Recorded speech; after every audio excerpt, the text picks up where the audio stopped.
Hi, my name is Christina Chadney and I'm with Vibrance Magazine. You can check out their website at www.vibrancemagazine.com, or you can also visit mine at theabundantapple.com. Today I'm just going to jump right in and I'm going to show you how to make a walnut herb pate on tomato stacks.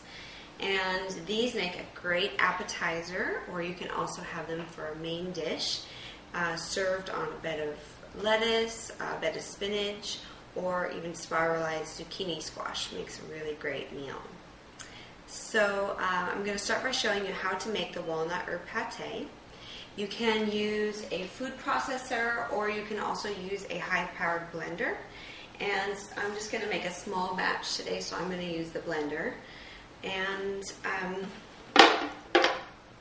we're going to start just by adding half a cup of walnuts,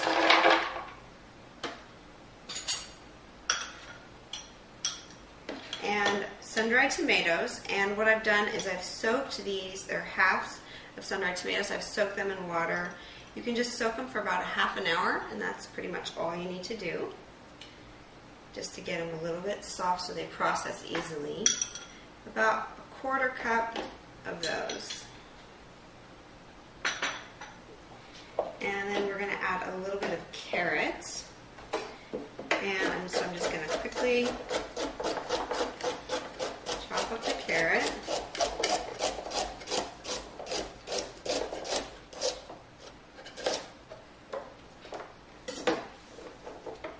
And add the carrot. And this recipe also calls for some basil. I'm going to just add a little bit, just give it a couple chopped, and we'll add more at the end. And just start it on low setting. And if you don't have a Vitamix or a one-piece tamper, you can just use like a celery stick to get it, keep it moving in a regular blender.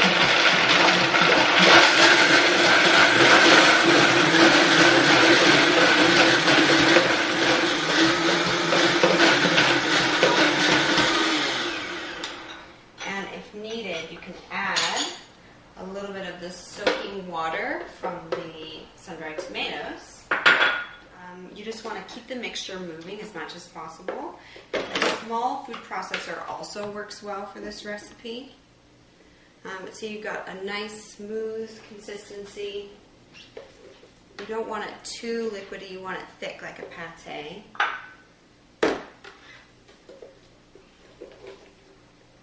We're just going to transfer that to a bowl.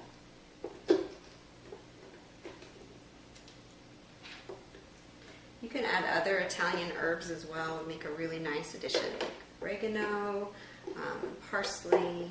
You can also use a dried dill, and also chop up sun-dried tomatoes and put chunks, so you have chunks of sun-dried tomatoes in the recipe, and that makes it really nice. So I'm just going to chop up this basil really fine.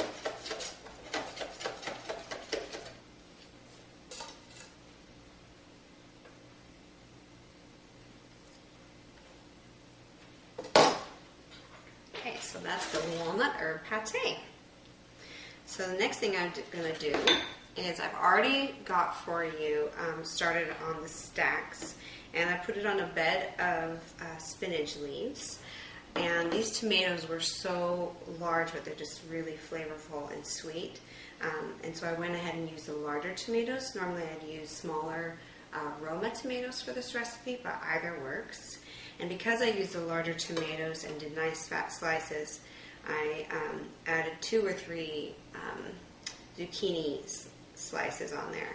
And if you slice the zucchini on the bias, rather than just cutting it straight, you would get a nice, if you're cutting it at an angle, you get a nice larger piece of zucchini. It's also prettier. So that's just a little tip. So we're just going to take a scoop of the pate and scoop it on there.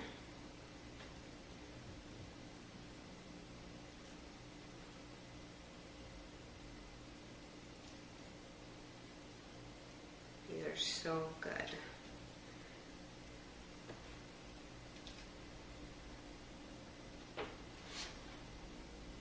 And you can be generous. And then top it off with some sunflower sprouts. You can also use alfalfa sprouts. And I'm just gonna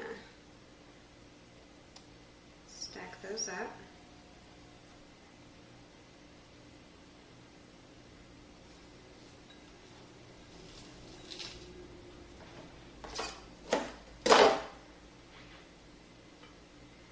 And there you go.